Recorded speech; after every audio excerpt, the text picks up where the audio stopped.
అప్పట్లో ఎందుకు వెళ్ళారు, వెళ్ళినప్పుడు అప్పట్లో పరిస్థితి ఏంటి, ఇప్పుడు ఉన్న పరిస్థితులు సమస్యలు ఏ విధంగా ఉన్నాయి ఎదుర్కొంటున్నారని చెప్పడమే ఈ కార్యక్రమం ముఖ్య ఉద్దేశం. కానీ ఒకవైపు పార్టీని కానీ మరోవైపు ప్రభుత్వాన్ని కానీ ఎవరికి కూడా కించపరచాలని కానీ ఎవరిని ప్రోత్సహించాలని మాత్రం కాదు. ఇంకా మన సలీం గారితో మాట్లాడి ఆయన ఎందుకు అడవి బాట పట్టారు, అడవి బాట పట్టిన తర్వాత ఆయన చేసిన కార్యక్రమాలు ఏంటి, అప్పట్లో ఉన్న అగ్ర నాయకులను ఎవరెవరితో ఆయన కలిశారన్న విషయాన్ని ఆయన తెలుసుకుందాం. అన్న నమస్తే. నమస్తే. సలీం భాయ్ కబాబ్, భద్రాద్రి కొత్తగూడెం.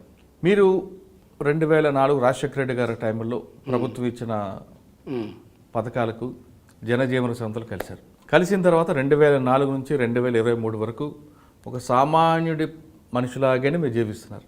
సాధారణంగా మాజీ నక్సలైట్లు ప్రభుత్వం ఇచ్చిన పథకాలతో పాటు కొంతమంది దందాలు చేసుకుంటూ ఆ పేరును వాడుకుంటూ రకరకాలుగా ఎదిగిపోతుంటారు. పార్టీకి నష్టం చేకూరుస్తూ మరోవైపు పార్టీ సమాచారం అందిస్తూ ప్రభుత్వాన్ని దగ్గర అవ్వడానికి ప్రయత్నం చేస్తూ పోలీసులతో సన్నిహితంగా ఉంటూ అడ్డగోలుగా అక్రమ సంపాదన తీసుకునే వాళ్ళు చాలామంది చూస్తాం.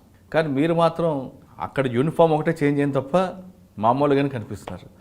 అంటే మీరు పార్టీ తీసుకున్న బయటకు వచ్చిన తర్వాత సాధారణ వ్యక్తులకు బతకడానికి కారణం, దందాలు చేయకుండా నిత్యం ప్రజలతో ఉండడానికి ప్రధాన కారణం చెప్పే ముందు అసలు మీరు ఆ టైంలో ఎందుకు వెళ్ళాల్సి వచ్చింది, అప్పుడున్న పరిస్థితుల వల్ల వెళ్ళారా లేదు వ్యక్తిగత కారణాలతో వెళ్ళారా చెప్పే ముందు ఒకసారి సలీం భాయ్ కుటుంబ నేపథ్యం, సలీం భాయ్ అడవిలో అడుగులు వేయడానికి ప్రధాన కారణం చెప్పండి. నా పేరు మొహమ్మద్ ఇబ్రాహీం, సన్నాప్ యాకూబ్ అలీ. మనుగూరు మండలం మాది, మనుగూరు లోకలే మాది. గతంలో ఉమ్మడి అంటే మీరు మొహమ్మద్ సలీం కాకముందు పూర్తి పేరు మొహమ్మద్ ఇబ్రాహీం, పార్టీలో పేరు సలీం. ఓకే. ఉమ్మడి సలీం అని ఒకటి బాన్స్వాడ దగ్గర దళం ఉండదు, ఆ సలీం పేరు ఆయన పేరండి. ఉమ్మడి ఖమ్మం జిల్లా ఒకప్పుడు మాది సొంతూరు ములకలపల్లి మా సొంతూరు. మేము ములకలపల్లి నుంచి 1957లో మన మనుగూరు వెళ్ళిపోయాం. సింగిరిని బొగ్గు బాయిలు తవ్వుతున్నారని చెప్పి మా నాన్నగారు మనుగూరు తీసుకెళ్లారు. మేము పుట్టి పెరిగింది ములకలపల్లి, మొత్తం తిరిగింది మాత్రం ఛత్తీస్గఢ్, ఒరిస్సా ఆ రూట్లో తిరిగాం. అయితే మా నాన్నగారితో మా కుటుంబం, మేము 4 కుటుంబాలు ఉండే, ముస్లిమ్స్ కుటుంబాలు ఆ రోజుల్లో. వాళ్ళు మటన్ షాపు, మేకల వ్యాపారం చేసేవాళ్ళు పెద్దలు.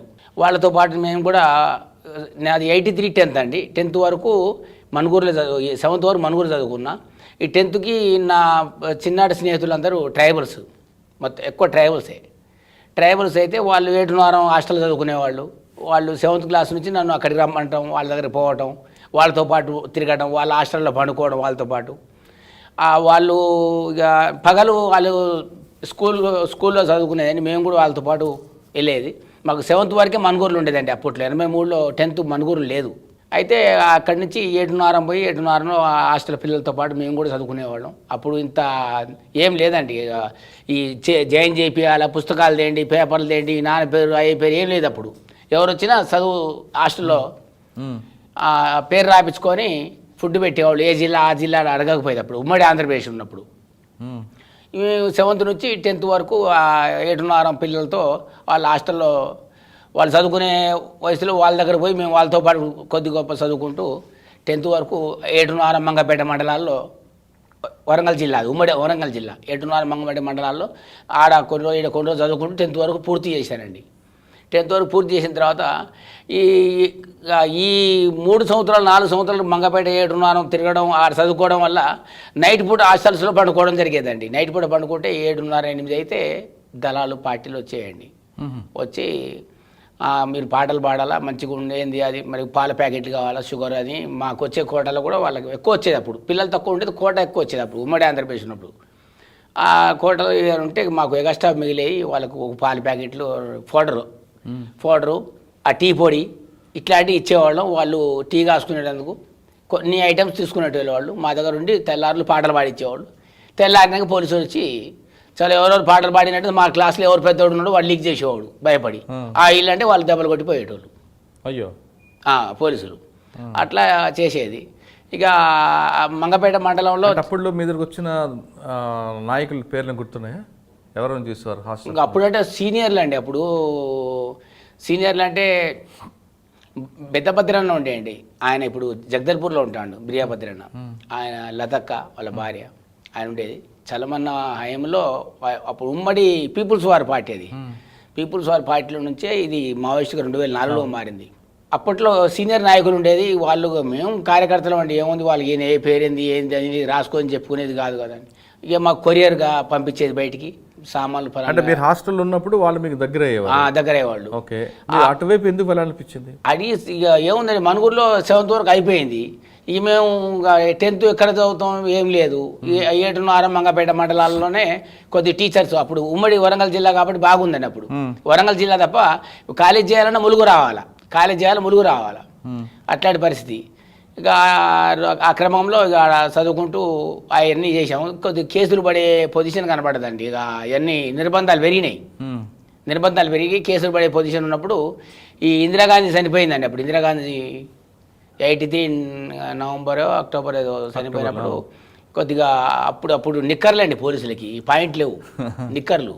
వాళ్ళు డామ్ డూమ్ ఎరా ఏ సంగతి ఆంధ్ర వాళ్ళండి మొత్తం బాగా క్యాసగా మాట్లాడి బెదిరించేవాళ్ళు తప్ప వాళ్ళు ఏం చేసేవాళ్ళు కాదు, కొట్టేవాళ్ళు కాదు.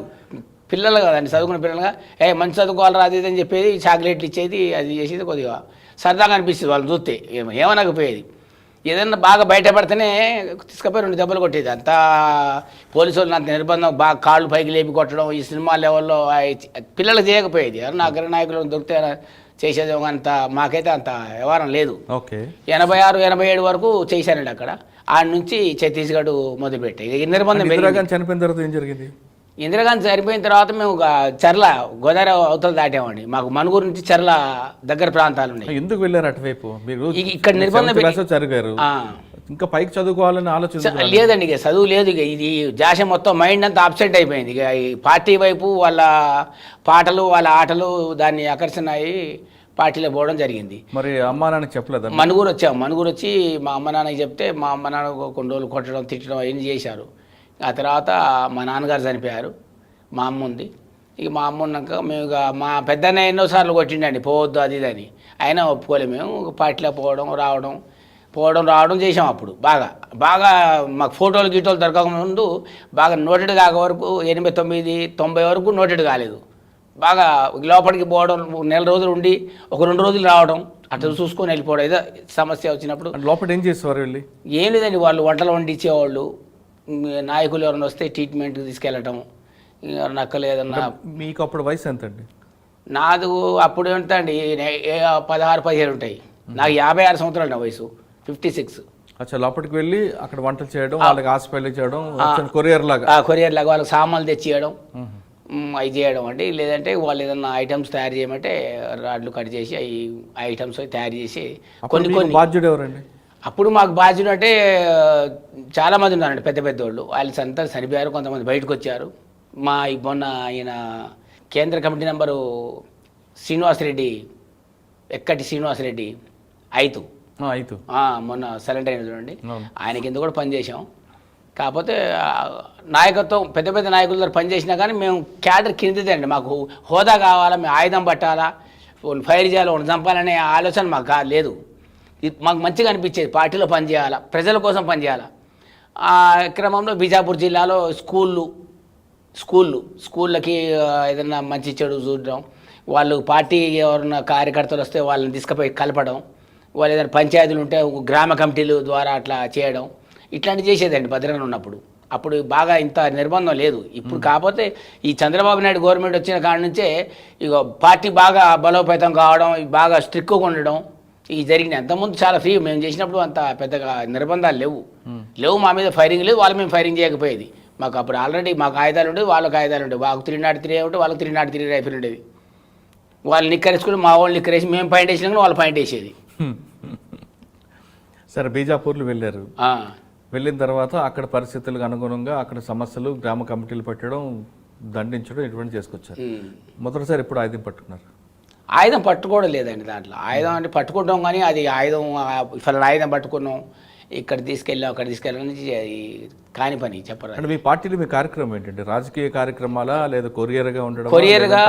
కొరియర్గా చేయాలా, మిలిటరీకి సంబంధించిన సభ్యులు వాళ్ళు ఏదన్నా శిక్షణ పొందుతున్నారంటే ఆడికి పోవాలా, వాళ్ళకి వంటలు ఉండాలా, ట్రీట్మెంట్ చేయాలంటే డాక్టర్ని రప్పించుకోవాలా. వీళ్ళకి ఏదైనా అవుట్ ఆఫ్ తీసుకుపోవాలంటే నాకు ఎక్కువ 2-3 లాంగ్వేజ్లు వస్తాయి కాబట్టి నేను ఎటన్నా బయటికి తీసుకుపోయి ట్రీట్మెంట్ తీసుకురావడం అట్లాంటివి జరిగేది. ట్రీట్మెంట్ తీసుకెళ్తున్నప్పుడు సాధారణంగా ఎక్కువగా నిర్బంధం ఉన్న టైంలో ట్రీట్మెంట్ అంటే చాలా భయంతో కూడిన పని. చుట్టుపక్కల డాక్టర్ దగ్గర కూడా డాక్టర్లు ముందు ఒప్పుకోరు, తర్వాత అక్కడ మీ మీద ఎక్కువ ఎంక్వైరీ నిఘా ఉంటుంది. అటువంటి పరిస్థితుల్లో మీరు ఎలా తీసుకెళ్ళేవారండి?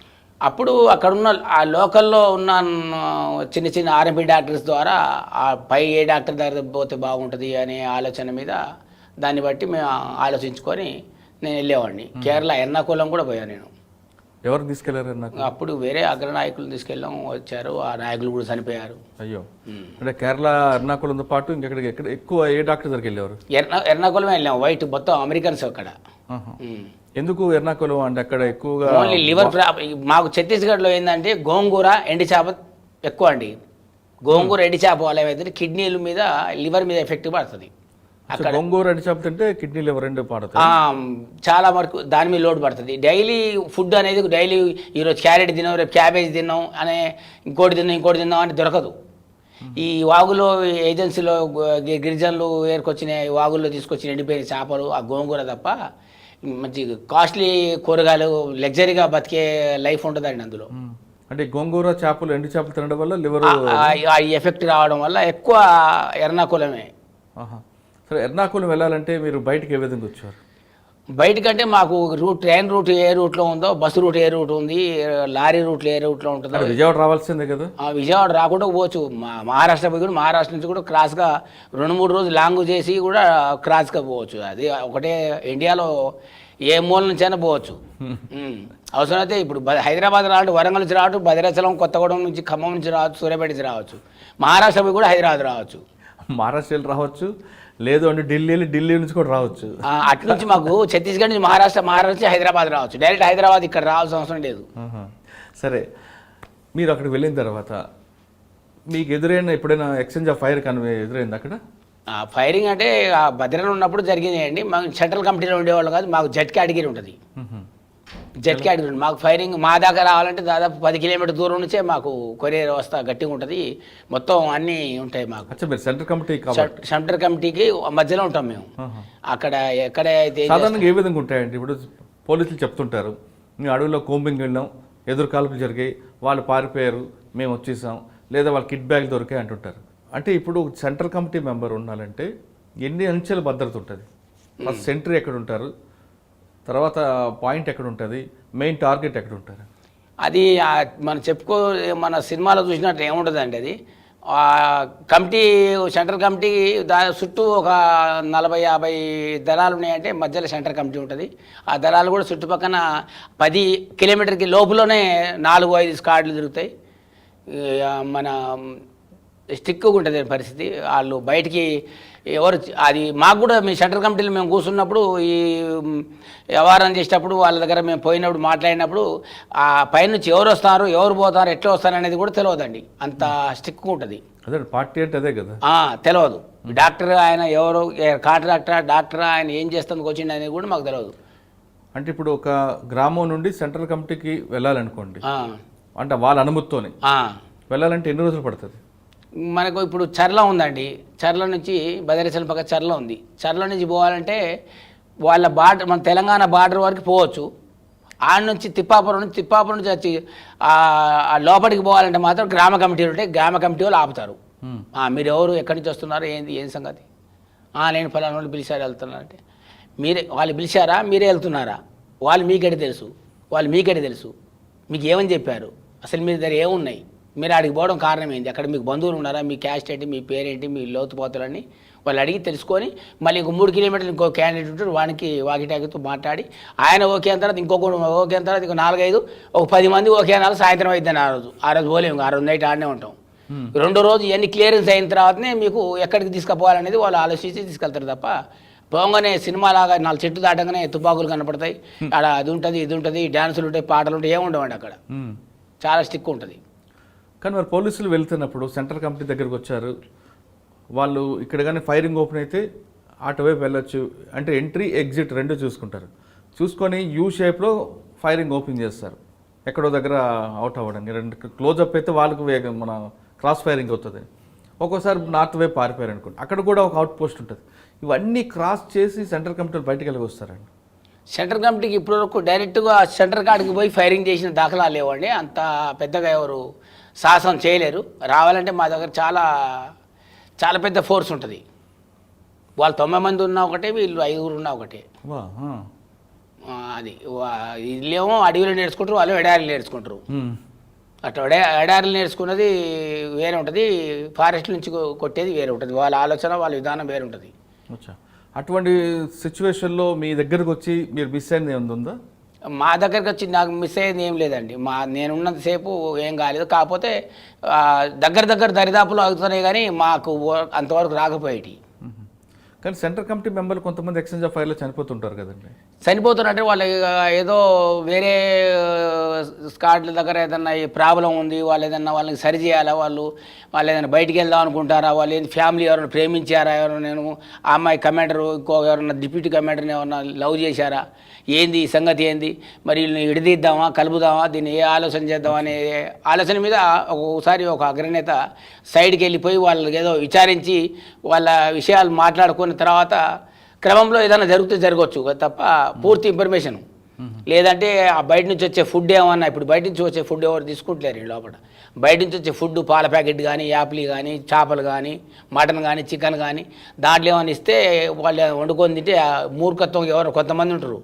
మూర్ఖత్వం దొరుకుతలేదు కదా ఏదో ఒకటి వండండి అని దాంట్లో ఏదైనా మత్తు పదార్థం కలిపి దొరికితే తప్ప డైరెక్ట్గా వీళ్ళు వచ్చి సినిమా లెవెల్లో ఫైరింగ్ చేసేది ఉండదు. వీళ్ళు నక్సల్స్ కూడా వాళ్ళ మీద ఫైరింగ్ చేయాలని, నేను పోలీసులను చంపాలని ఉండదండి. వాళ్ళు ఒకవేళ ఫైరింగ్ చేసి చికా చేసినా మేము అప్పటికి మేము చాలా ఓపిక తప్పించుకుందాం అనే ఆలోచన పార్టీకి ఉంటుంది.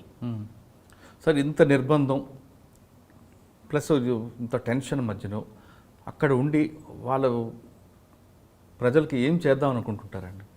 ప్రజలకి ఏముందండి, ప్రజల సమస్యలు చాలా ఉన్నాయి. ఈ ప్రభుత్వాలు చెప్పే ఆఫర్లు, ఈ చేసే పనులు ఇది చూడండి. ఇప్పుడు నా పరిస్థితి చూసారా, అట్లా ఉంది. అంటే ఇప్పుడు అక్కడ సెంట్రల్ కమిటీ వాళ్ళు అక్కడ అడుగే పరిమితం అయితే కేవలం ఆదివాసీలు మాత్రం చూస్తుంటారా, లేదా మొత్తం ప్రపంచంలో కానీ లేదా భారతదేశం జరుగుతున్న సమస్య అన్నింటి మీద డిస్కషన్ జరుగుతుంది? అంటే ఆడమగా రెండే కులాలండి. ఓన్లీ ఆదివాసులకే చూడాలా, రెడ్డిస్కే చూడాలా, లేదు. అన్ని క్యాస్ట్ వాళ్ళు అగ్రనేతలు ఉన్నారు, అన్ని క్యాస్ట్ వాళ్ళు ఉన్నారు లోపల. కాకపోతే ఛత్తీస్గఢ్ ఒక ట్రైబల్ ఏరియా కాబట్టి వాళ్ళకి కావాల్సిన నిధులు, వాళ్ళకి కావాల్సిన ఫండ్స్, వాళ్ళకి రావాల్సినవి వాళ్ళకి ఇయ్యమని మేము కొట్లాడి అడగడం తప్ప అచ్చంగా వెళ్ళారు లోపలికి. సెంట్రల్ కమిటీ దగ్గరలో మీరు ఉన్నారు. మీరు దాదాపు 20-30 సంవత్సరాలు పనిచేశారు. మీరు అక్కడ పనిచేసిన సమయంలో పార్టీ వల్ల ప్రజలకి పలానా మేలు జరిగింది, పార్టీ చేసే మంచి కార్యక్రమాలు చెప్పండి. పార్టీ వల్ల అన్ని మంచి కార్యక్రమాలేనండి. అక్కడ పార్టీ దగ్గరకు వచ్చిన వాళ్ళు నష్టపోయిన వాళ్ళు ఎవరు లేరు, నిరుపేదలు. ఇవాళ ఛత్తీస్గఢ్ బార్డర్లో నిరుపేద పిల్లలు కాలేజీకి పోయి ఇంటికి నైట్ పూట దిగి ఇంటికి నడిచి వెళ్తున్నారంటే పార్టీ భయంతో వెళ్తున్నారండి. పార్టీ భయం ఉంది కాబట్టి అక్కడ ఉన్న బడా సౌకర్యాలు, సేట్లు, కొడుకులు, వాళ్ళు విఐపీలు, కొంతమంది వ్యాపారస్తులు వాళ్ళ పిల్లలు కూడా ఈ అమ్మాయిని ముట్టుకుంటే ఏదో అయితే వద్దు, వాళ్ళు బార్డర్లో ఉన్నానా మనం జాగ్రత్త ఉండాలా అనే భయం ఉంది కాబట్టి ఉన్నామండి. లేకపోతే వెనక నైజాం నవాబు లాగా పట్టుకపోయి చేసే వ్యవహారాలు ఉండేయండి. ఇప్పుడు ఛత్తీస్గఢ్ మన తెలంగాణ బార్డర్లో ఉన్న గ్రామాలు కూడా భయం గుప్పట్లో బతుకుతాయని భయం అంటే ఆ భయం కాదండి. నిరుపేదలను ఎవరిని ముట్టుకొని ఆడపిల్లల్ని కానీ ఎవరినైనా దౌర్జన్యం చేయడం కానీ అట్లాంటివి లేవండి. అందరు సమానం అక్కడ బార్డర్. అంతవరకు చాలా మంచి పని కార్యక్రమం. పార్టీ భయంతో వాడెవరు దగ్గర రావట్లేదు, దాన్ని మనం హ్యాట్స్ ఆఫ్ చెప్పాల్సిందే. కానీ అభివృద్ధికి ఎందుకంటే ఇంకా ఆ కార్యక్రమం ఆ ప్రాంతం దూరంగా ఉంది. పార్టీ ఎప్పటి నుంచో అక్కడ పాతుకుపోయింది. పార్టీకి ప్రజలకి మధ్యన గ్యాప్ లేదు. ప్రజల సహకారంతోనే పార్టీ అక్కడ మనుగడ ఉంది. కానీ ఇంకా డెవలప్మెంట్ అనేది అక్కడ లేదు. అక్కడ ఎందుకు? ఇప్పుడు వరంగల్, ఖమ్మం, కరీంనగర్ జిల్లాల్లో ఏజెన్సీ ప్రాంతాల్లో గిరిజనులు ఉన్నారండి. ఇప్పుడు ఏటున్నారమే ఉంది. ఏటున్నార చుట్టుపక్కల గిరిజన గ్రామాలు ఒక 15-20 గ్రామాలు ఉన్నాయి. ఏటున్నారని డెవలప్ అయిందండి. ఏటున్నారని డెవలప్ చేశారు. పోలీస్ స్టేషన్ కట్టారు, సిఆర్పి క్యాంప్ కట్టారు, అన్నీ కట్టారు. ప్రభుత్వానికి అనుకూలంగా అన్నీ కట్టారు. అక్కడ ఏటున్నారం చుట్టుపక్కల ఉన్న గిరిజన గ్రామాల్లో ఇంకా నిరుపేద అనేది వాళ్ళు ఇంకెప్పుడు డెవలప్ అవుతారండి. ఇంకెప్పుడు ఏటున్నారం ఒకటి డెవలప్ అయింది. విఐపీలకి వీళ్ళకి డెవలప్ అయింది. గిరిజన డెవలప్ కాలేదు కదండి. ఇప్పుడు అది డెవలప్ అయింది. దేనికి డెవలప్ అయింది? ఎందుకంటే డెవలప్ అవ్వలేదు. ఇప్పుడు మీరు తాడ్వాయి మండలం తీసుకోవచ్చు, లేదా మనుగూరు, ఏటూరు నాగారం, తాడ్వాయి నుంచి మనుగూరు రోడ్ తీసుకోవచ్చు, లేదా అవతల ఛత్తీస్గఢ్ బార్డర్ వరకు వెళ్తే అక్కడ మీకు గిరిజన సంబంధించిన చాలా విషయాలు గ్రామాలు డెవలప్ అయ్యాయి. తర్వాత గిరిజన కార్పొరేషన్ ఉంది. డెవలప్ కాలేదని కాదు, కానీ ఎందుకు ఇంకా నేను చెప్తున్న ఛత్తీస్గఢ్ ప్రాంతం తీసుకుంటే గోదావరికి యువతల వరకు బాగానే ఉంది. గోదావరి అవతల వైపు తీసుకుంటే మీకు ఛత్తీస్గఢ్లో చాలా పట్టుని ప్రాంతం, అటువంటిది ఆ ప్రాంతంలో ఎందుకు అక్కడ డెవలప్మెంట్ అవ్వట్లేదు? అక్కడున్న ఈ ఖనిజం, ఇనుప ఖనిజం, ఈ ఖనిజాలు వీటి కోసమే వాళ్ళని డెవలప్ చేస్తారు. ఖనిజాల కోసం డెవలప్ చేసుకుంటారు తప్ప అక్కడ ఆదివాసీ గిరిజనులకు ఏదో జాబులు ఇవ్వడం, ఉద్యోగాలు ఇచ్చి, ఇప్పుడు భద్రాద్రి పవర్ ప్లాంట్ ఉందండి, ఆ చుట్టుపక్కల గిరిజన గ్రామాల్లో, ఇప్పుడు గిరిజన గ్రామాలకు సంబంధించిన ల్యాండ్స్ ఆ రోజుల్లో వాళ్ళు ఉండో లేకనో 20కో 30కో అమ్మేశారు. ఆ పట్టాల పాస్బుక్ వీళ్ళకు ఉన్నాయి. అక్కడ ఉన్న భద్రాద్రి పవర్ ప్లాంట్కి సంబంధించిన ఆ జాబులు మొన్న ఇచ్చారు కదండి, ల్యాండ్ పోతే వాళ్ళకి కనీసం అవతల రెడ్డిస్ కానీ, చౌదరీస్ కానీ, ముస్లిమ్స్ కానీ ఎవరికన్నా 5 ఉద్యోగాలు ఇచ్చి 2 కానీ 3 కానీ గిరిజనులకు ఇవ్వాలండి. వాళ్ళ పట్టాలు వాళ్ళ పేరు ఉన్నాయి కాబట్టి ఈ తహసీల్దారులు, ఈ గవర్నమెంట్ ప్రభుత్వాలు వీళ్ళ పేర్లు మార్చి, దీన్ని ఆన్లైన్ మార్చి, ధరణి ఇంకా పెద్ద కుంభకోణం అని ధరణి ఇవాళ ఉన్నది రేపు రాదు. సరే, ఇక్కడ వరకు మాట్లాడదాం. పార్టీ గురించి మాట్లాడుకునేసరికి పార్టీలో అక్కడున్న చుట్టుపక్కల ఉన్న గ్రామాల్లో కానీ, ఆదివాసీలకు కానీ, లేదంటే మీరు చెప్తున్న గిరిజనుల గూడెల్లో ప్రజల్లో రాజకీయ అవగాహన సదస్సులు లేకపోవడం వల్ల, వాళ్ళకి రాజకీయ అవగాహన లేకపోవడం వల్ల ఈ ఓటు బ్యాంక్ రాజకీయాలు జరుగుతున్నది వాస్తవం కాదా? ఓటు బ్యాంక్ రాజకీయాలు జరుగుతున్నాయండి. ఏజెన్సీలో ప్రజలకి ఎందుకు ఇంకా అవగాహన పెంచట్లేదు రాజకీయంగా? రాజకీయంగా ఇప్పుడు అందరికీ స్మార్ట్ ఫోన్లు వచ్చినాయి అంటే రాజకీయంగా అందరు అవగాహన ఉంది. కాకపోతే ఏంటంటే వీళ్ళు కొత్త ఈ ఇంటికి 5,000 ఇస్తాం, 2,000 ఇస్తాం, 3,000 ఇస్తాం, ఎలక్షన్ మూమెంట్ డబ్బులు ఇచ్చి ఏదో వాళ్ళు మొబైల్ పెట్టుకొని గ్రూపులకు విడదీసి గిరిజనుల్ని ఇది మంది అది మంది ఇది అని చెప్పి వీళ్ళు గ్రూపులు గిడిదీసి వాళ్ళకి ఏదో పైసలు చూపెట్టి ఆ మందులు తాగిపించి ఆ 4 రోజులు ఓట్లు వేయించుకొని నిరుపేద గిరిజనులకి మోసం చేస్తున్నారండి. రేగా కాంతారావు ఒక్కళ్ళు బాగుపడితే కుదరదు. అడిగే క్వశ్చన్ అదే. దాని మీద కూడా ప్రజలకి అవగాహన తీసుకురావడానికి పార్టీ బాధ్యత కదా. పార్టీ బాధ్యత అండి, పార్టీ బాధ్యత ఉంది.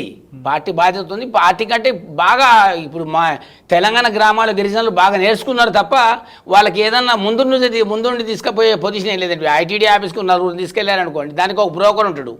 ఆ 4 ఏముందో 3 పక్కన పెట్టేసి ఒక న్యూస్ పెట్టి ఆ వ్యవహారం సినిమా చేసి ఎవరికి వాడు గిరిజనులను మోసం చేసి సంపాదించుకొని తినే వ్యక్తులు తప్ప గిరిజనులు న్యాయం చేసే ప్రభుత్వాలు లేవండి ఇప్పుడు. ఓకే, 2004 ముందు వరకు మీకు పార్టీలో ఉన్నప్పుడు మీకు బాగా హత్తుకునే సంఘటన ఉందా? అంటే డెవలప్మెంట్ చేసాం, ఆదివాసీలకు కానీ గిరిజనులకు కానీ మనం ఒక మంచి కార్యక్రమం పార్టీ చేసాం, నేను అనుకున్న లక్ష్యం సాధించాను అన్నది కానీ, లేదు ఇంకేదో చేస్తుంటే బాగుంటుంది మర్చిపోలేని సంఘటన కానీ, లేదు అక్కడున్న పార్టీ అగ్రనాయకులతో కలిసి తిరిగాను, వాళ్ళతో మాట్లాడబట్టి నాకు కూడా రాజకీయంగా అవగాహన వచ్చింది అని చెప్పే సంఘటన ఉంది? రాజకీయంగా అంటే ఇప్పుడు మామూలుగా కొద్ది గొప్ప చదువుకున్న, అసలు చదువు రానోడు కూడా పార్టీలో వచ్చి 10th వరకు చదువుకున్న వాళ్ళు ఉన్నారండి, డిగ్రీలు చేసిన వాళ్ళు ఉన్నారు, పార్టీలో చదువు చెప్పిన వాళ్ళు ఉన్నారు, ఈ పిహెచ్డీ చేసిన వాళ్ళు ఉన్నారండి. వాళ్ళు అవగాహన అనేది వచ్చిన కొత్త వాళ్ళని ట్రైనింగ్ ఇవ్వడం, బాగా గుర్తుండిపోయిన సంఘటన. మాకు గుర్తుండిపోయే సంఘటన ఏముందండి, గణేష్ అన్న వాళ్ళు మెయిన్ బడా క్యాడర్ వాళ్ళు మాకు జాగ్రత్తలు చెప్పేది. ఊళ్ళల్లో కూడా గ్రామాల్లో కూడా ఎటువంటి అవాంఛనీయ సంఘటన జరగకుండా, వాళ్ళకి నోరు జారి మాట్లాడకుండా వాళ్ళ పద్ధతిగా ప్రజల్ని ఒక అవగాహన చేసి వాళ్ళని కమిటీలు అయ్యి ఇట్లా చేయాలి, మీరు ఇట్లా జాగ్రత్త ఉండాలా, వీళ్ళు సంతకం పెట్టమంటారు, వాడికి పోమంటారు, వీడికి పోమంటారు, ఈ ఎంఆర్ ఆఫీసులో పోతే ఈ రకంగా ప్రభుత్వాలు ఇస్తాయంటనే ఏంటి మీరు తెలుసుకోవాలా, మీ గ్రామ సర్పంచ్ ఎవరు, ఆ పెద్ద ఎవరు, ఇవన్నీ అని విడివిడిగా చెప్పి పంపించేవాళ్ళు. ఓకే, కానీ మీకు బాధపడే సంఘటన గుర్తుంది ఏమన్నా? ఇంక బాధపడే సంఘటన ఏముందండి, బాధపడే సంఘటన ఏం లేదు అక్కడ. సరే, మీరు గణేష్ గారితో పాటు ఇంకెవరెవరితో ఉన్నారు? నేను లక్ష్మీదాతో ఉన్నానండి, హరిభూషణ్ తోటి, తర్వాత సురేష్, సరూపక్క, డీసీ మన సుక్కన్న, సరూపక్క వాళ్ళతో ఉన్నాను. ఓకే, మీకు అక్కడ లాంగ్వేజ్ ప్రాబ్లం రాలేదు? అక్కడ లాంగ్వేజ్ అంటే తెలుగు వచ్చిన వాళ్ళు హిందీ వస్తే ఏ భాషనా దాన్ని మర్చుకోవచ్చండి, హిందీ వస్తే. ఓకే, 2004 ముందు వరకు అక్కడ ఒక చిన్న సమస్య వచ్చింది. తెలుగు రాష్ట్రాలకు సంబంధించిన తెలుగు వచ్చిన నాయకులు అడవిలోకి వచ్చి, దండకారణ్యంలోకి వచ్చి మా మీద పెత్తనం చేస్తున్నారంటూ పార్టీలో చిన్న విభేదాలు వచ్చాయనేది వాస్తవం? ఇంకా వాస్తవం అంటే వాళ్ళు ఇవన్నీ లోకల్లో ఉన్న ఈ కాంగ్రెస్ బీజేపీ నాయకులు, అక్కడ కాంగ్రెస్ బీజేపీ రెండేనండి, సిపిఎం సిపి అక్కడ ఏమి ఉండదు. ఈ నాయకులు ఏదో మమ్మల్ని అక్కడ కొద్దిగా వీళ్ళ మాటలు వింటారు, మా మాటలు ఎవరు వింటలేరు, వీళ్ళకి ఏదో 2 గ్రూపులుగా విడిదిద్దామనే ఆలోచనతో ఏదో వాళ్ళకు అంటే వాళ్ళ పన్ను కుట్ర చేసి ఈ రకంగా చేయడం తప్ప ఏం లేదండి. పార్టీలో మాత్రం అటువంటి విభేదాలు ఏం లేవు. ఇప్పటివరకు కూడా పార్టీ చాలా కండిషన్లోనే ఉంది. ఓకే సార్, మీరు పనిచేస్తున్న సమయంలో ఇటువైపు పార్టీ సంబంధించిన ఆదేశాల మేరకు చేసిన దాడుల్లో ఏమైనా మీరు పాల్గొన్నారా మీకు ఏమైనా తెలుసా? మేము దాడుల్లో ఏం పాల్గొనాలండి. మేము కమిటీలో పనిచేసాం, మంచి చెడు ఇది చూసాం తప్ప మేము దాడుల్లో పాల్గొనడం అట్లాంటివి ఏం చేయలేదు. ఎవరిని పోలీసు వాళ్ళని హాని చేయాలనేది కూడా లేదు. ఒక్కొక్కసారి నేను మన గుండాల మండలంలో ఒక కానిస్టేబుల్ ఉండే, వాళ్ళు గుండాల నుంచి కరకగూడెం రావాలా.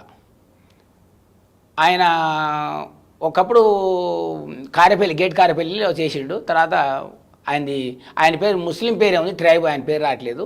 ఆయన దామర్ తోగులు కలిసిండండి మాకు. నేను సరే మర్చిపోయాను, పేరు వదిలేయండి. అక్కడ దళం మేము ఆ దామర్ తోగుకి వచ్చామండి. దామర్ తోగుకు వస్తే వీళ్ళు ఏం చేశారంటే గుండాల నుంచి కరకగూడెం పోవాలా. కరకగూడెం పోవాలి. మేము అక్కడికి ఆ వాటర్ కాడికి బోరింగ్ కాడికి ఊళ్ళో క్యాన్లు వేసుకొని వచ్చామండి. ఊళ్ళోకి 4 క్యాన్లు వేసుకొని వచ్చాం, మంచి నీళ్ళు కొట్టుకొని పోదామని నైటు. ఇతను ఈ కానిస్టేబుల్ కొద్దిగా మందు తాగి ఇంకొక కానిస్టేబుల్ని ఎక్కించుకొని గుండాల నుంచి దామరతోడు మీదుగా కరకగూడెం రావాలి వాళ్ళు సొంతూరు. వచ్చే క్రమంలో మేము నీళ్ళ కాడ క్యాన్లు పట్టుకొని ఉంటే వాళ్ళు మందు తెచ్చుకున్నారంటే దాంట్లో బోరింగ్ కాడ వాళ్ళు కొట్టుకొని దాంట్లో మందు పోసుకొని తాగుదామని ఆశారు. మా ఊళ్ళో మాకు ఒక అక్క ఉండే, మరి రవి ఆర్య సుధాకర్, చచ్చిపోయాడు ఆయన. సుధాకర్ అన్న అయితే ఆయన పక్కన ఉన్నాడు. పక్కన ఉండి మాకు కెట్టుమంటే కొడతాను. వాళ్ళు కూడా సీసా పట్టుకొని సగం మంది తాగి మళ్ళీ నీళ్ళు పట్టుకొని కొడు తాగినాక మమ్మల్ని మేము తెలుసా ఎవరు చూడు, ఇదిగో తెలుసా, ఇదిగో నేను పోలీస్ అంటాడు. బాగా 2 సార్లు 3 సార్లు చెప్తే నేను పక్కకు తీసుకుపోయి, నాన్న వద్దు మీరు వెళ్ళిపోండి ఇక్కడి నుంచి, పోలీస్ అయితే ఏంది, మీరు ఎవరైతే ఏంది, మీరు వెళ్ళిపోండి ఇక్కడి చెప్పి ఆ ఊర్లో పెద్ద మనిషి చెప్తే వాళ్ళ ఆడవాళ్ళు ముగ్గురు వచ్చి మీరు చచ్చిపోతారా మీరు పోండిరా, తొందరగా పోండిరా అంటే అప్పుడు చెవులో పెట్టి చెప్తే 100 స్పీడ్లో పోతారండి వాళ్ళిద్దరు. బైకు నాటు రోడ్డు ఎగురుకుంటూ పోతారు. వాళ్ళ పానం కిందికి మీదకి తాగిన దిగిపోయింది వాళ్ళకి. ఈ పేరు చెప్పగానే ఎవరి పేరు చెప్పగానే మరి సుధాకర్ అన్న ఉన్నాడు కదా, సుధాకర్ అన్న ఉన్నాడు. వాళ్ళు తెలియకుండా మందు తాగారు, ఏదేదో మాట్లాడుతున్నారు. నేనే దాన్ని వాళ్ళని రక్షించానండి. ఎందుకంటే పార్టీ అన్న వద్దో అట్లా తప్పది, అది కరెక్ట్ కాదు. మనం కొద్దిగా ఆలోచించు. వాడు తాగి మాట్లాడుతున్నాడు, టీచర్ కావచ్చు, ఏదైనా కావచ్చు, పోలీసు తెలియదు మనకి. చీకట్లకు ఐడెంటిటీ కార్డు చూపెడతాడు. ఎందుకు వదిలిపెట్టారు? అది మాకు కొద్దిగా మానతో అనేది ఉందండి. వాడు తాగి మాట్లాడినంత మాత్రం వాడికి ఫ్యామిలీ పిల్లలు ఉన్నారు, వాళ్ళని మనం అనవసరంగా తీసుకొని కాల్ చేసి చంపేస్తే ఏది పెద్ద టార్గెట్లే కాదు కదండి. ఒక రాజకీయ నాయకుడు కాదు, రాజకీయ నాయకుడైనా మేము చంపాలని కోరిక ఉంటుందండి. ఏదైనా మీరు మంచి చేయాలా, మంచి ఉండాలా అనే మనోభావంతో వాళ్ళు పిలిపించి మాట్లాడడం జరిగింది తప్ప వాళ్ళని చంపుదాం కొరుకుదాం అనేది ఉండదండి. అంటే మీరు మంచినీళ్ళ కోసం వచ్చారు, ఆయన వచ్చాడు కాబట్టి మీరు పట్టించుకోలేదు. ఒకవేళ ఆయన ఎదురు కాల్పులు జరిపితే ఆయన ఫైర్ ఓపెన్ చేస్తాడు అనుకోండి, మిమ్మల్ని గుర్తుపట్టి, అప్పుడు చేసేది ఏం లేదండి. వాళ్ళు చావడం మేము చావడం జరిగింది. వాళ్ళు ఫస్ట్ ఎక్కడైనా డిపార్ట్మెంట్ ఫస్ట్ ఫైరింగ్ జరగడం జరిగింది. పార్టీ అయితే అంత తేలిగ్గా సూట్ పెట్టి వాళ్ళు కనబడితే కాల్ చేద్దాం అనేది పార్టీ అంత నిర్ణయం తీసుకోవచ్చు. పార్టీకి కొన్ని సిద్ధాంతాలతో ముడిపడి ఉంటాయి. పార్టీ వాళ్ళు అంత చెప్పగానే నేను బండి పారిపోయాడు. చాలా స్పీడ్గా పోతుందండి, 70-80 స్పీడ్లో పట్టిండు. అది యమహా బండి జమ్మల్ని ఎత్తుంది బండి, అంత స్పీడ్లో వెళ్ళిపోయింది ఆయన. సార్ అటువంటి సంఘటనలు ఏమైనా గుర్తున్నాయి? అంటే మీరు ఎలాగా మైదాన ప్రాంతం తిరిగేవారు, పోలీసులు మీరు కలిపి తిరిగిన సంఘటనలు ఉన్నాయా? ఏం లేదండి, వాళ్ళు మాకు కలిసి తిరగడం అని జరగని పని. అది వాళ్ళు దూరం మాకు మేము ఉన్నామని తెలిసి వాళ్ళు దూరంగా పోతే వాళ్ళు పోతారు, వాళ్ళు ఉన్నామని తెలిస్తే మేము దూరంగా వెళ్ళిపోతాం తప్ప ఇది కాల్చుకోవాలా పొలుచుకోవాలా అనేది లేదండి. ఈ పాలక వర్గాల నాయకులు చేసే తప్పులకి వాళ్ళు నిరుపేద కుటుంబం నుంచి వచ్చిన పోలీస్ డిపార్ట్మెంట్ మీద అంతా మాకు కక్ష ఏమి ఉండదండి, అదేముండదు. వాళ్ళు ఒకవేళ మా మీద ఓపెన్ ఫైర్ చేస్తేనే మేము అప్పటికి మామూలుగా ఆలోచించి వాళ్ళు చేసింది 4 చేస్తే మేము ఒకటి చేసి ఆగిపోతాం. మేము దాన్ని గోళీని బాగా చాలా జాగ్రత్తగా వాడతాం మేము. అంటే బుల్లెట్లు ఉండవని ఉన్నా లేకున్నా మాకు వస్తుంది, చేస్తున్నట్టు నడుస్తున్నట్టు. గవర్నమెంట్ పోయిన వాళ్ళు పోతున్నట్టు, నాయకులు పుట్టేవాళ్ళు పుడుతున్నట్టు, వచ్చేవాళ్ళు వస్తున్నట్టు. పార్టీకి లోటు ఉండదండి. 2004 వరకు మీకు ఆయుధాలు ఎక్కడి నుంచి వచ్చేవాడి? ఆయుధాలు ఎక్కడ ఉండేది మనకు తెలియదండి. అది నక్సలైట్లు డంపులు ఉంటాయి, డంపుల్లో నోట్ల కట్లు బంగారం ఉంటుందని ఒక ప్రచారం వాస్తవం అంటారు. అది అంత కరెక్ట్ కాదండి. అది ఎవరన్నా నాయకులు క్యాష్ పెడితే ఏదైనా ఖరాబ్ అయిద్దని గోల్డ్ తీసుకొని పెట్టి తర్వాత ఏదన్నా ఈ ప్రజల కోసం ఉపయోగిద్దాం, దీన్ని మళ్ళీ సేల్ చేసి ప్రజల కోసం దేనికైనా ఉపయోగిద్దామని భావంతో ఏమైనా పెడితే ఎవరైనా ఒకళ్ళు 2 పెట్టి ఉండొచ్చు తప్ప వాళ్ళు ఇదేదో గోల్డ్ చేసుకొని వాళ్ళ ఫ్యామిలీని బాగా చేస్తారు. చాలామంది లోన్ అగ్రనేతలు వాళ్ళ భార్యలకి అలా టాప్ పనికి పోతున్నారండి, టాప్ పనికి పోతున్నారు. వాళ్ళ ఇళ్ళు సరిగ్గా లేవు. డబుల్ బెడ్రూమ్ ఇస్తారు, ఎవరికి డబుల్ బెడ్రూమ్ ఇయ్యాడు, ఏది ఇయ్యాడండి. నేను 2004 వరకు మీకు అడుగుతున్నా. 2004 వరకు నాకు తెలిసి అక్కడ లోపల ఉన్న నాయకులు ఎవరైనా సరే వాళ్ళ విలాసాలు విందులు దీని లేకుండా నిత్యం ప్రజల కోసం పోరాటం చేసేవారు ఉన్నారు.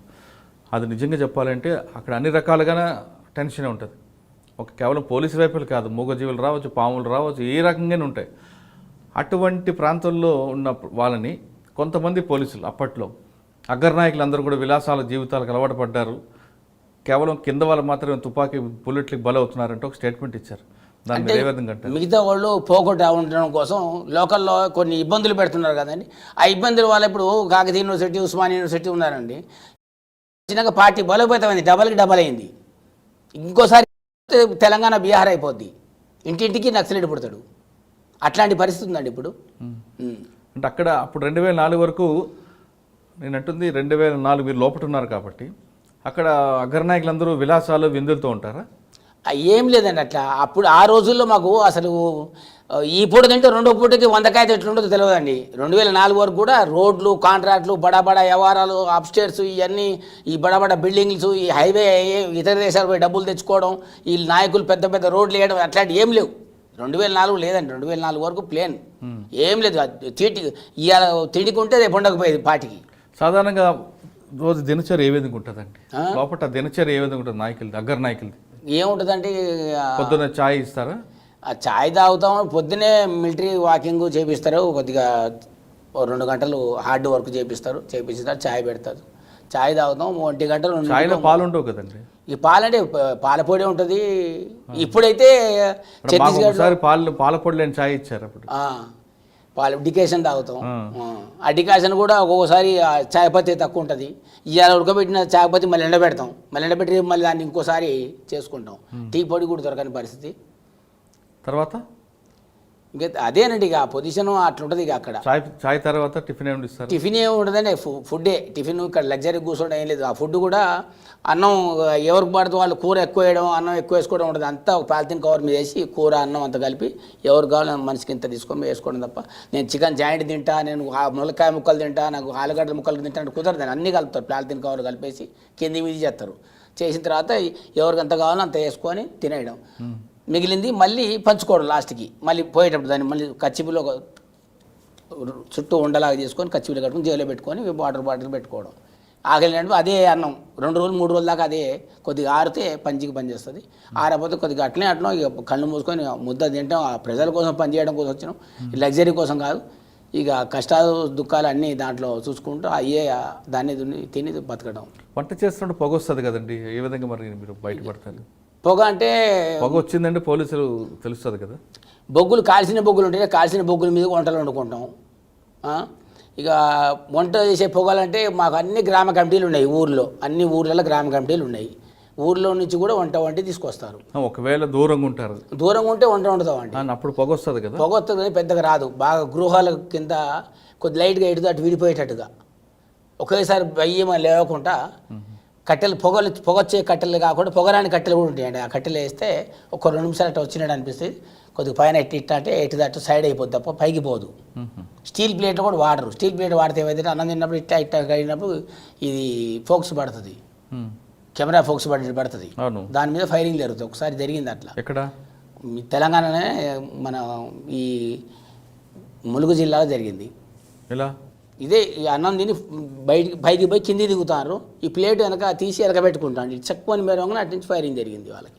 దాని మెరుపు రావడం, ఆ మెరుపు రావడం. అందుకోసం స్టీల్ గిన్నె వాడరు, స్టీల్ ప్లేట్లు వాడరు, రాతింటి ప్లేటే వాడతారు. ప్లేట్ కూడా ఎక్కువ ఉండవు అసలు. ఏమైనా ఇదే ఆకుల్లో తింటారు. ఎవరికో ఒకరికి ప్లేట్ ఉంటుంది చిన్నది. సాధారణంగా సెంట్రల్ కమిటీ వాళ్ళకి సపరేట్గా, కింద వాళ్ళకి సపరేట్గా ఉంటే వంటలు అందరికి ఒకటే వంట అండి, అందరికి ఒకటే వంట. ఎవరైనా దాతలు చేపలు మటనో చికెనో తెస్తే దాన్ని 20 మంది ఉన్నారనుకోండి, ఒక 2 కేజీలు 3 కేజీలు తెస్తే దాన్నే చిన్న పీసులు చేసి సూప్ లాగా చేసేస్తాం, డైరెక్ట్ సాంబార్ లాగా. ఒక 2 కోళ్ళు ఇచ్చారనుకో, మేము పార్టీ కూడా డబ్బులు ఉంటే 2 కోళ్ళు కొనుక్కొని 4 కోళ్ళు చేసి దాన్ని మనిషికి ఇంత ఒకటే పీసు ఒకటే చేరువ ఉంటే ఒకవేళ, లేకపోతే అదే పచ్చడి అదే కారం. చికెన్ మటన్ తిందాం అనే ఆలోచన పార్టీకి ఉండదండి. మటన్ తినాలి, చికెన్ తినాలి, అలా సండే మండే అనేది ఏమి ఉండదు. అసలు ఫుడ్ దొరికింది ఒక్కోసారి నిర్బంధం. ఎండాకాలం 3 రోజులు 4 రోజులు కూడా అన్నం దొరకదండి. వాటర్ మీదనే అంత కష్టం అండి. వాటర్ మీదనే ఉంటాం.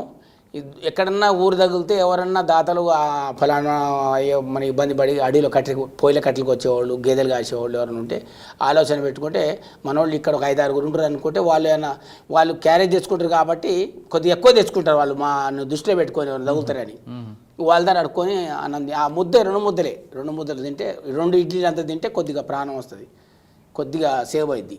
ఎప్పుడైనా అనిపించిందండి ఎందుకురా ఈ కష్టాలని? నాకేం అనిపించదండి, పార్టీలో పనిచేసాడు కొత్తలో ఒక 10 రోజులు అట్లా అనిపిస్తుంది, ఒక 1 రోజులు 2 నెలలు అనిపిస్తుంది.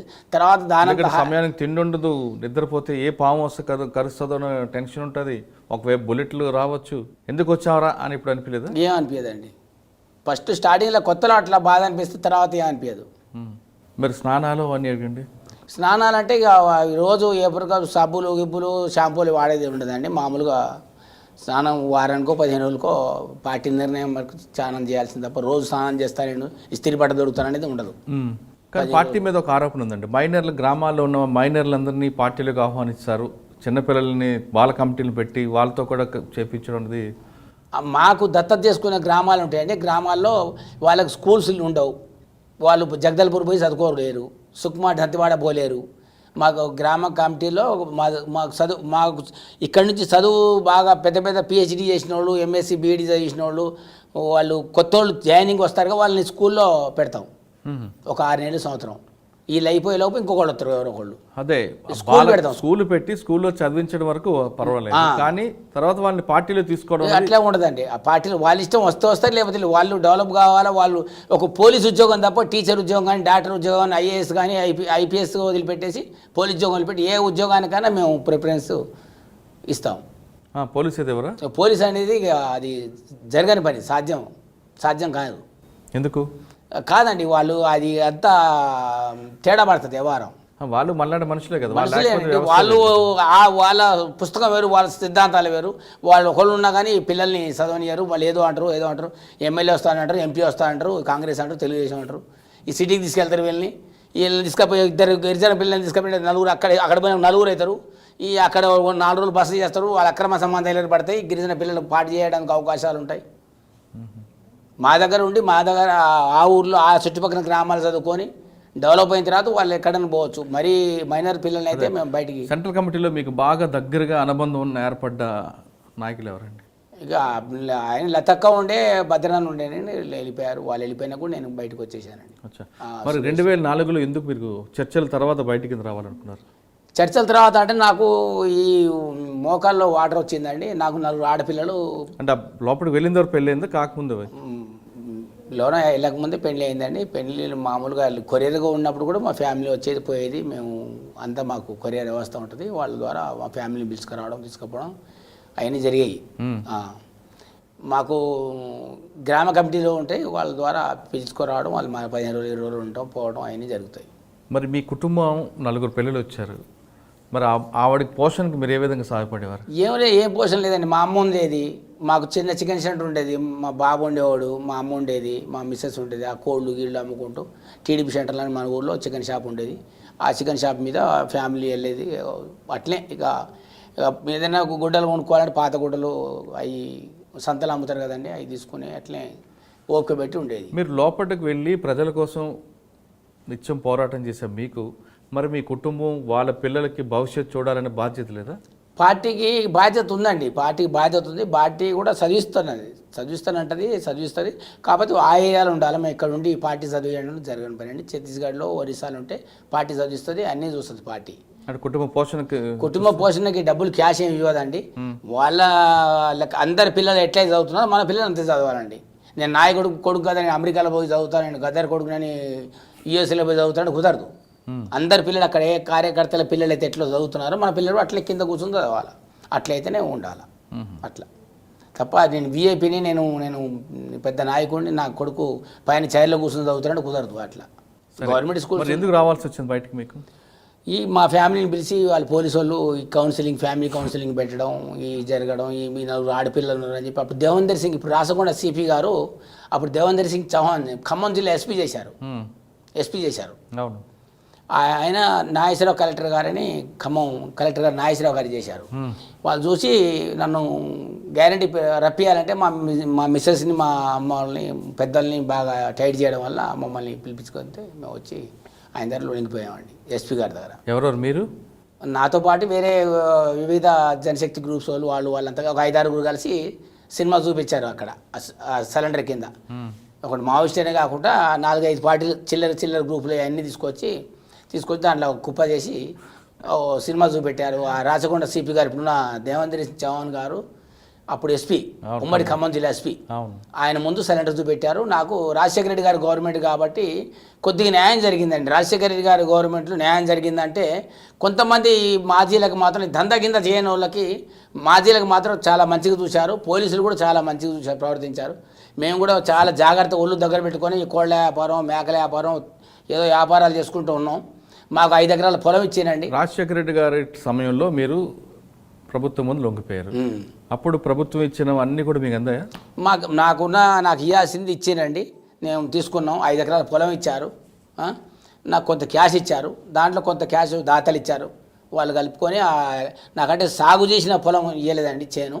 నాకు అడవి ఇచ్చారు. గవర్నమెంట్ ల్యాండ్ 560/1 అడవి ఇచ్చారు. పినపాక పక్కన పోట్లపల్లి పంచాయతీలో అడవి ఇస్తే అడవిని బాగు చేసుకోవడం కోసం ఈ డబ్బులు ఇచ్చారని కొన్ని డబ్బులు పోగు చేసుకొని మొత్తం లెవెల్ చేసుకొని దాంట్లో పత్తి, మిర్చి, బొబ్బరి, కందులు ఈ వ్యవసాయం చేసి మొదలుపెట్టినాను. అక్కడ కొద్దిగా నేను అందులో ఉన్నప్పుడు వాళ్ళ వెంబడికి ఆదివాసులు వెంబడి పోయి దున్నటం ఇట్లాంటి చేయడం, కొద్దిగా నిర్బంధం బాగుండి ఆగురాలినప్పుడు దున్నుకుంటూ ఉండేదండి. వాళ్ళతోటి దున్నుకుంటూ వ్యవసాయం ఎట్లా చేయడం ఏందనేది వాళ్ళు చెప్తాట మేము చేసుకుంటూ ఉండేది. ఓకే, ఆ అనుభవం ఉంది కాబట్టి నాకు కొద్దిగా 5 ఎకరాల పొలంలో కొద్ది లెవెల్ చేసుకొని వ్యవహారం చేసుకుంటూ మిర్చి, పత్తి పండించామంటే నేనే పత్తి పండించిన సంవత్సరమే 2008-9లో 12,000, 7,000, 8,000 అయిందండి పత్తి. అప్పుడు నేను బాగానే పండించాను. 15 లక్షలు 14 లక్షలు వచ్చినాయి నాకు మొత్తం. ఆ బారుగా పక్కన ఉన్న వేరే వాళ్ళది కూడా తీసుకొని అది మొత్తం చేశానండి. ఎకరానికి 12 క్వింటాలు 13 క్వింటాలు వచ్చిందండి. దగ్గరే వాగుంది, 20 అడుగుల్లో బోరు పడుతుంది. ఆ బోరు వేసి దాని నుంచి వాటర్ తీసుకొని 2 పంటలు, ఫస్ట్ 2 క్రాపులు తీసిన తర్వాత 3వ క్రాప్కి చిన్నగా వస్తుంది పత్తి. తడి పెడితే మాత్రం మందేస్తే మాత్రం మళ్ళీ యథావిధిగా పెద్దగా వస్తుంది. అంటే రాజశేఖర రెడ్డి గారి సమయంలో మీరు రావాల్సిన అందే ప్రభుత్వంలో మంచి జరిగిందండి. మంచి జరిగింది. డిపార్ట్మెంట్ కూడా ఎవరు మనల్ని పిలవడం, ఇబ్బంది పెట్టడం, ఇప్పుడున్న డిపార్ట్మెంట్ కూడా నాకైతే ఇబ్బంది పెట్టలేదండి. ఇప్పుడున్న డిపార్ట్మెంట్ కూడా కాకపోతే వల్లనే ఈ ఇబ్బందులు తప్ప. సరే, ఇప్పుడు మీరు బయటకు వచ్చిన తర్వాత 2004లో బయటకు వచ్చారు. ఇప్పుడు 2023 ఈ మధ్యకాలంలో మీకు ప్రభుత్వం ఇచ్చిన పథకాల ద్వారా మీరు హ్యాపీగా ఉన్నారు. ఉన్న దాంట్లో అంటే మరీ ధనికం కాదుకొని మీకున్న దాంట్లో ప్రశాంతంగా జీవితం ఉంది. 4 ఆడపిల్లలతో చదివించుకుని ఉన్నారు. మరి మీకు మిగతా నక్సలెట్లలాగా, మిగతా మాజీల్లాగా మీరు దందాలు చేయాలి, సెటిల్మెంట్ చేయాలని ఆలోచన ఇప్పుడు రాలేదా? నాకు ఆలోచన అంటే పార్టీలో మేము వల్గర్గా పెరిగిన వాళ్ళం కాదండి. పార్టీలో ఏంటంటే ఎప్పుడో ఒకసారి వచ్చి పోయి 4 రోజులు కూర్చొని మళ్ళీ బయటికి పోయి మందు తాగి ఈ డ్యాన్సులు చేసేవాళ్ళు ఈ దందాలు చేస్తారండి. పూర్తిగా పార్టీలో నుంచి బంటిరావు చదువుకున్నవాడు ఎవరు తప్పు చేయడండి. క్రమశిక్షణ ఉన్నవాడు ఎవరు తప్పు చేయడు. ఎవరితో పక్కన నాయకులు నేను మాజీని తెలుసానికి కళ్ళెగరాడు, పద్ధతిగా ఉన్నాడు. దాంట్లో మంచి ఫస్ట్ నుంచి లాస్ట్ వరకు ఉన్నాడు. ఈ బెదిరింపులు, వాళ్ళ రాజకీయ నాయకులు బెదిరించుడు, నాకు ఇది కావాలి, నాకు అది కావాలి, నాకు ఆ ప్లాట్ కావాలని బెదిరించుడు, దందాలు చేసుడు అనేది ఈ క్రమశిక్షణ ఉన్న వాళ్ళతో జరగదండి. ఈ 2 రోజులు 3 రోజులు వచ్చి ఉండి చుట్టం చూపు ఉండి పోయేటోళ్ళు, ఈ మందు తాగేటోళ్ళు, బయటికి పోయి బెదిరించేవాళ్ళు, చందాలు బయట నకిలీ 60 రూపాయలు ప్లాస్టిక్ పిస్టోలు పెట్టి దాని గుడ్డ పెట్టి చూపెట్టి డబ్బులు తీసుకునేవాళ్ళు. ఈ దొంగలకే సాధ్యం అండి అది. ఒరిజినల్ నక్సల్స్ అయితే ఇప్పటివరకు అయితే కేంద్ర కమిటీ నెంబర్ కానించి మీ దగ్గర వచ్చారు, చూశారు, వాళ్ళ వ్యవహారం ఎట్లుంటుంది, వాళ్ళు ఆ రకంగా చేసేవాళ్ళు కాదండి. పార్టీలు ఫస్ట్ నుంచి కష్టపడి పార్టీలో ఉన్నవాళ్ళు ఈ దొంగతనాలు, ఈ వ్యవహారాలు చేయరండి, ఈ లూటీలు చేయరు. ఓకే, మీరు పార్టీ నుంచి బయటకు వస్తున్నట్టు మీకు పార్టీ అనుమతి ఇచ్చిందా? మా పార్టీకి చెప్పే వచ్చారండి. నేను మనకేం ఆయుధాలు గీదాలు ఏం లేదు, ఇవ్వలేదండి. నేను మామూలుగా పార్టీ భద్రన్న వెళ్ళిపోయాడు, భద్రన్నతో పాటు మేము బయటకు వచ్చాము. ఓకే, చిన్నప్పుడు హాస్టల్లో చదువుకున్నప్పుడు చుట్టూ ఉన్న వాతావరణం, ఆ పాటలు, ఆ ప్రభావంతో అడవి బాట పట్టారు సలీం. అక్కడికి వెళ్ళిన తర్వాత వాళ్ళతో ఎండనక వాననక తిరిగి తుపాకులతో కాకుండా మిగతా విషయాలు జోక్యం చేసుకొని అక్కడున్న ఆదివాసీలకి అభివృద్ధి కోసం ఆయన నిత్యం కష్టపడ్డారు. కానీ కొన్ని కారణాల వల్ల ఆయన జనజీవన శ్రమంతో కలిసిన తర్వాత ప్రభుత్వం ఇచ్చిన పథకాలని ఆయన కాపాడుకుంటూ తన కుటుంబంతో ప్రశాంత జీవితం కొనసాగిస్తున్నాడు. అంటే ఎక్కడ కూడా దందాలు చేయకుండా ఉన్న ఆయన్ని ఒక ప్రజాప్రతినిధి వేధించడం అనేది చాలా దౌర్భాగ్యమైన పరిస్థితి. ఒక మాజీ నక్సలైట్కి ఈ విధంగా బెదిరింపులు వస్తే ఇంకా సామాన్యుడి పరిస్థితి ఏ విధంగా ఉంటుందన్న విషయం మనం చాలా స్పష్టంగా అర్థం చేసుకోవాలి. ఇప్పటికైనా ప్రభుత్వ అధికారులు కానీ ప్రభుత్వ పెద్దలు ఈ విషయంలో జోక్యం చేసుకుంటే ఇటువంటి వాళ్ళకి న్యాయం జరుగుతుంది. మరొకరు కూడా ఆయనే కానీ ఇటువంటి సంఘటన చూసిన మరొక వ్యక్తి సామాన్యుడు కూడా పార్టీ వైపు వెళ్ళాలి, పార్టీ వైపు చూడాలి అనే ఆలోచన కూడా లేకుండా ఉండాలంటే ఖచ్చితంగా సలీంకి ప్రభుత్వ పెద్దలు న్యాయం చేయాల్సిన అవసరం ఎంతైనా ఉంది. ఇది సలీంతో ఎక్సలెంట్ అంటారు. వచ్చే వారం మరో ఇష్యూలో మళ్ళీ కలుద్దాం. అంతవరకు